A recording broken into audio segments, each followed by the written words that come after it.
On va changer totalement de sujet. Il y avait cette vidéo super intéressante sur comment le Coca-Cola, donc l'entreprise, tue le Mexique. Et ça, je ne voulais pas rater ça. C'était un thème que je trouvais super intéressant. Elle est sous-titrée anglais. J'ai fait la trad français, donc vous aurez les sous-titres. Et j'ai très envie de suivre ça parce qu'apparemment, c'est une dinguerie. Donc allons-y. This is San Cristobal de las Casas, in the south of Mexico. It sounds unbelievable, but residents here on average drink more than 2 liters of soft drinks every day. Déjà, ça commence, c'est choquant. Hein. Comment ça, 2 litres de boissons gazeuses par jour, frère, on est où? Especially Coca-Cola. More available than even fresh water. Biggest consumers of Coca-Cola in the world. More than 800 liters of Coke in a year. Too much sugar is killing more and more residents. La principal causa de muerte es la diabetes. Most people do not have access to drinking water in the middle of the Chiapas region, a place named the Land of Springs, where there's lots of rain and big rivers. How can that be? What's happening? In San Cristobal, ça doit être une dinguerie et leur accès à l'eau doit être quand même très douteux. Je sais pas s'ils ont genre les infrastructures et tout, mais c'est trop bizarre. and the surrounding area, street signs suggest the manipulation of indigenous communities. A water-guzzling factory symbolizes the exploitation of the region, a war over the basis of all life. And at the heart of it is a mega conglomerate with ties to the highest ranks of Mexican politics. Bizarre. Donations that I got came from people of Coca-Cola.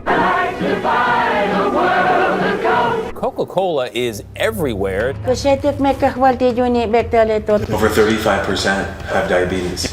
35% de diabète. Wouldn't have any drinking water without this water in the house.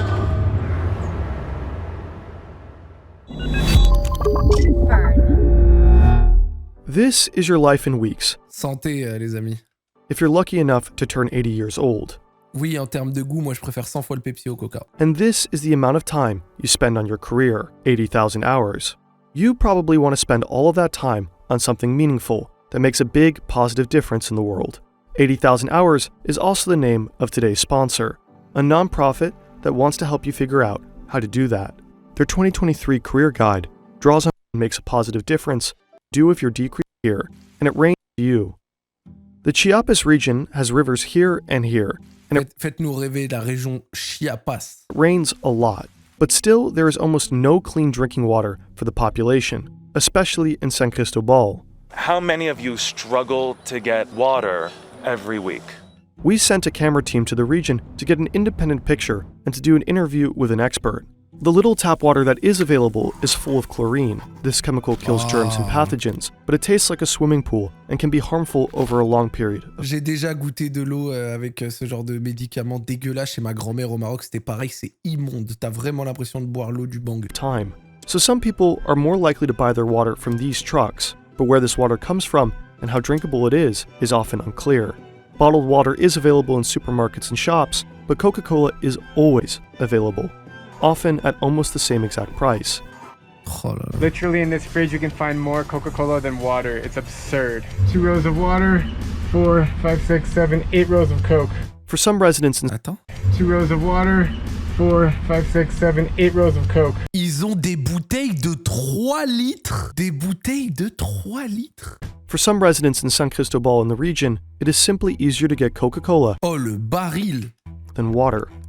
So let's be honest. Imagine having the choice between undrinkable pool water, risky tanker water, expensive bottled water, or a cool, refreshing Coke. Which choice would you make?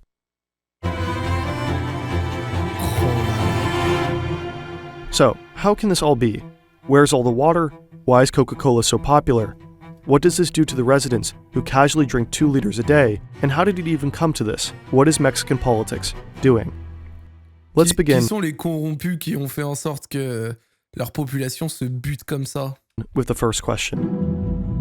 On the outskirts of town, there is a Coca-Cola bottling plant. Since 1994, this plant has been allowed to extract over 1 million liters per day from the groundwater.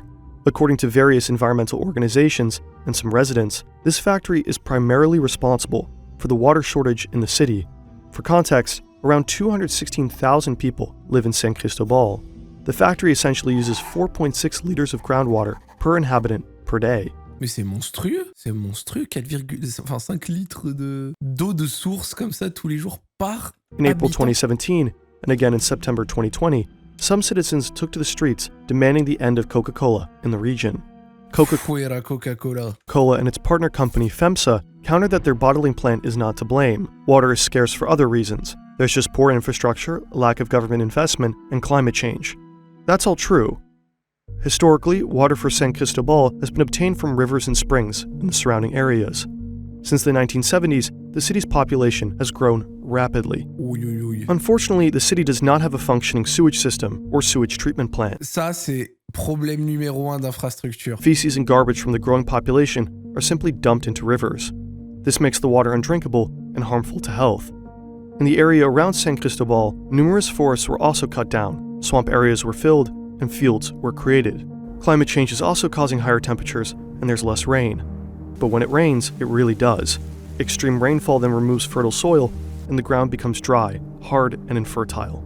Ecologically, the region was brutally run down, and at the same time, sewage treatment plants, sensible storage facilities, etc. were simply not built for decades. Toutes les infrastructures nécessaires pour faire ce genre de bail d'eau et tout ne sont juste pas là. This changes the specific situation in San Cristobal. The city's residents have no drinking water, and deep beneath a volcano that borders the city to the west, there's a massive reservoir of groundwater, a reservoir from which Coca-Cola pumps millions of liters. Conagua, Bizarre.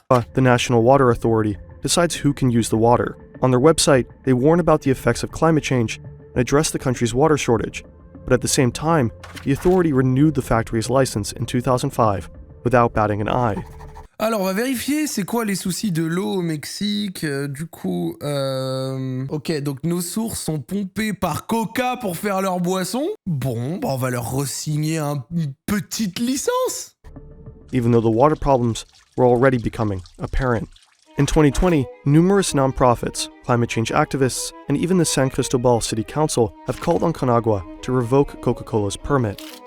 Along the lines of, hey, we would like to use our groundwater ourselves now. Unfortunately, Conagua said no, because the city has rivers and springs in the surrounding area, and so on. If the license were withdrawn from the bottling plant, the water could in principle be used for the residents of the city. Let's remember, 4.6 liters per person per day. On a specifically created website that is now offline, the Coca-Cola company wrote that it is aware of the city's problems. To help, they have planted over 200,000 trees in the region and built 19 water tanks, 38 rooftop water collectors, and 35 efficient stoves that burn less wood. Oh, 60 orchards were also created. Does that make up for the 1 million liters of water per day? Anyway, this still all begs the question, why is there so much Coca-Cola everywhere in San Cristobal and the Chiapas? Faites-moi rêver. Pourquoi est-ce qu'il y a tant de cette merde? It's not just because there's a huge factory there. The Coca-Cola consumption is not just the fault of the bottling plant. The population of Mexico drinks the most soft drinks per person in the world. Vous vous rendez compte de ça? La consommation de soda, Mexico, les USA, puis le reste du monde. C'est une folie. And the Coca-Cola company controls more than half of that market. Coca-Cola is incredibly popular in Mexico, but it wasn't always like that. The drink had been sold in the country for almost 100 years, but it wasn't until the 70s that it really became popular. In 1968, Coca-Cola was a sponsor of the Mexican Olympics. This was followed by a series of successful international commercials, especially this one.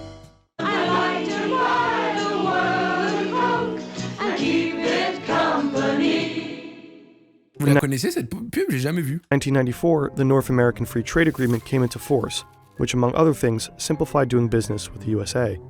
Les bons vieux accords de libre-échange. As a result, Coca-Cola suddenly became incredibly cheap in Mexico, and business exploded. Et on parle bien de limon de Mercosur et consorts. But Chiapas is another special case. Almost 30% of the population there has indigenous roots. Since the 1960s, Coca-Cola has repeatedly launched local marketing campaigns targeting this indigenous population. The advertisements often had religious undertones. Not only that. Por lo menos a Romerillo y así, para que vean cómo está la publicidad. This is Dr. Jaime Page Pliego. He is an ethnomedical scientist at the University of San Cristobal, and he researches the health of the local indigenous population. Coca-Cola has sponsored numerous local signs, featuring models in traditional indigenous garb in the region and using their language. Here you can see how two men wear exactly this traditional clothing. And here again. This sheepskin jacket is called a chue. A FEMSA spokesman defended the signs to the New York Times. They would have been a sign of respect for the indigenous people. But was it actually about respect? Just in 2015, in a Mexican Coca-Cola advertising campaign, a bunch of white people went to an indigenous village and saved the poor residents with Coca-Cola for peace and unity. This included a hashtag and a tree for Christmas vibes. Didn't go so well back then.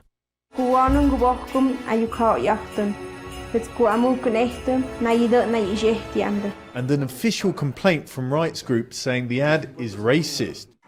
In any case, the company has had incredible success with its decades-long campaign in Chiapas.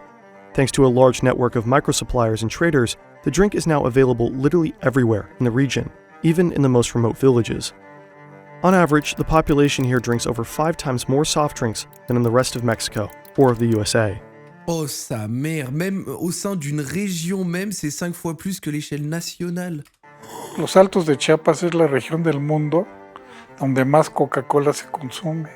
The indigenous communities in the region are probably the most loyal Coca-Cola customers in the world. The Guardian published an impressive series of photos about this some time ago. But the soft drink is not just popular and omnipresent. Today, it is closely interwoven with the culture of the indigenous communities. Los refrescos de alguna manera en algún momento se incorporaron en los rituales mayas. Some shamans Des rituels mayas à base de coca? use Coca-Cola to cure illnesses. C'est une blague?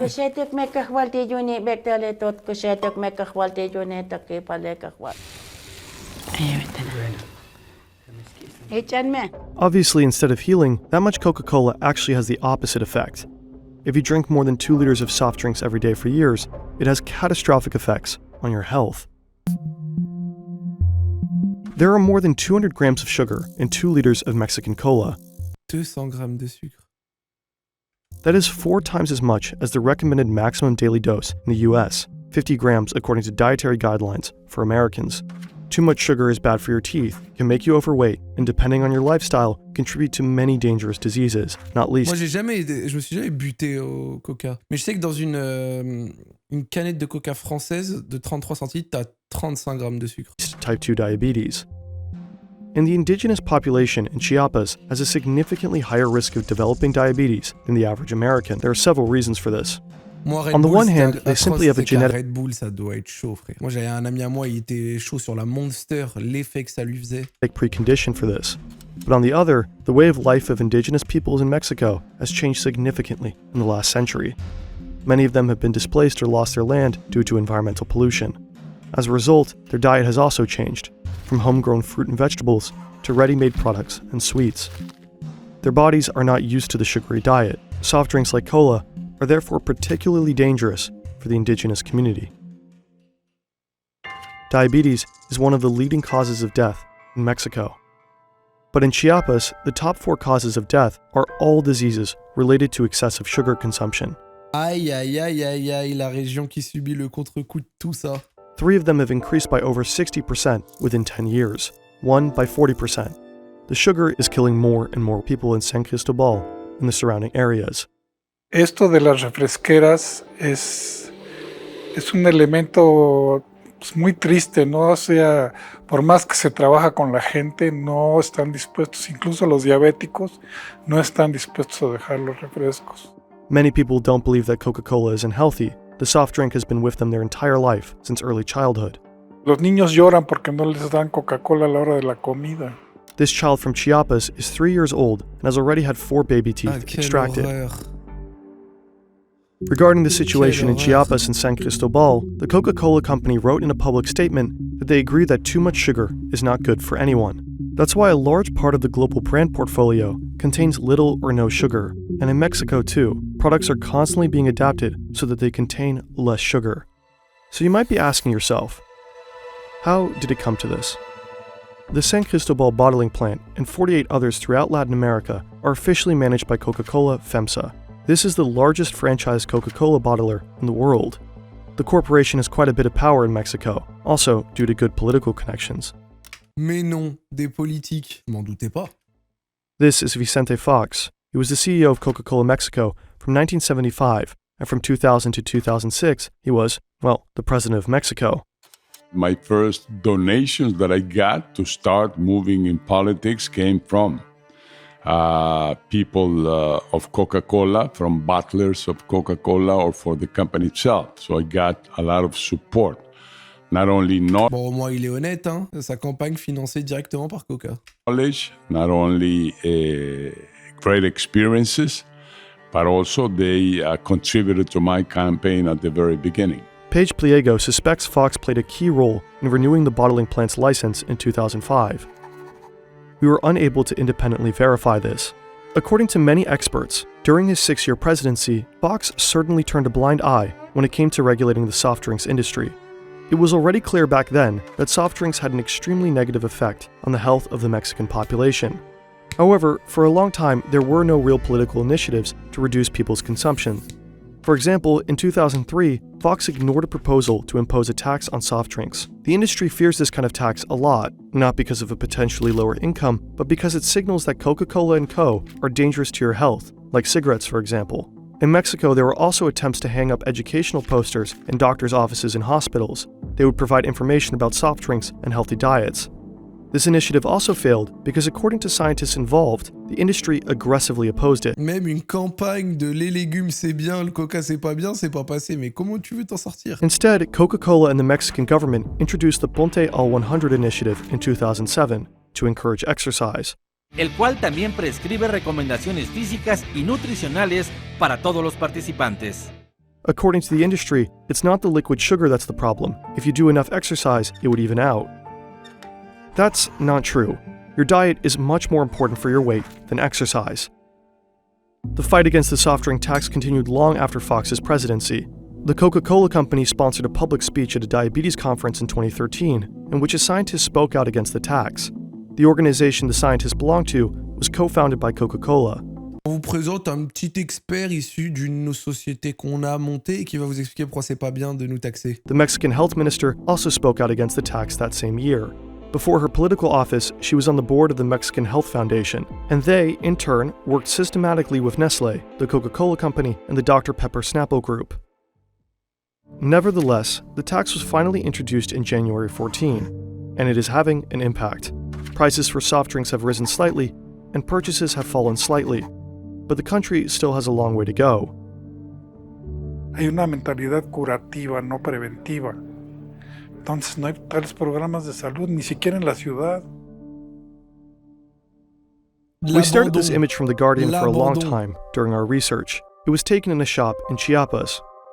There, you can buy 7 different sizes of Coca-Cola, 6 other soft drinks, and 2 sizes of water. Mais déjà, comment ça, 500 millilitres d'eau, $8, frère? Cola in the 500 milliliter glass bottle. Comment ça, un demi-millilitre un demi-litre d'eau, c'est $8, wesh. Pareil, un demi-litre de coca, $9, c'est quoi ces prix? Only costs 1 peso, about 5 cents more than the Ah oui, c'est des pesos. Bah oui, bien vu. J'étais en train de bugger, j'étais, wesh, c'est cher comme ça. Same size bottle of water. The 2.5 liter plastic cola costs even less per milliliter than the 1 liter bottle of water. All the products you see here are from the Coca-Cola company, also the water. And then we realized something. The Coca-Cola company can't lose. Whether you buy a Coke or Fanta or the equally expensive water, the main thing is that it is a product of the conglomerate. Bottled water has become a billion-dollar business in Mexico over the past few decades. The country is one of the largest bottled water markets in the world. No other nation drinks more bottled water per capita. And right in the middle is Coca-Cola. Its own brand Ciel is the second most popular water in the country. At the same time, millions of Mexicans have no clean water from the tap, no alternative to the expensive bottles from the Coca-Cola company and other conglomerates. Many families in Mexico spend up to 10% of their income on water. Alors qu'ici, ça achète une bouteille d'eau, ça la boit, puis ensuite on passe 2 semaines avec la bouteille d'eau à la remplir au robinet.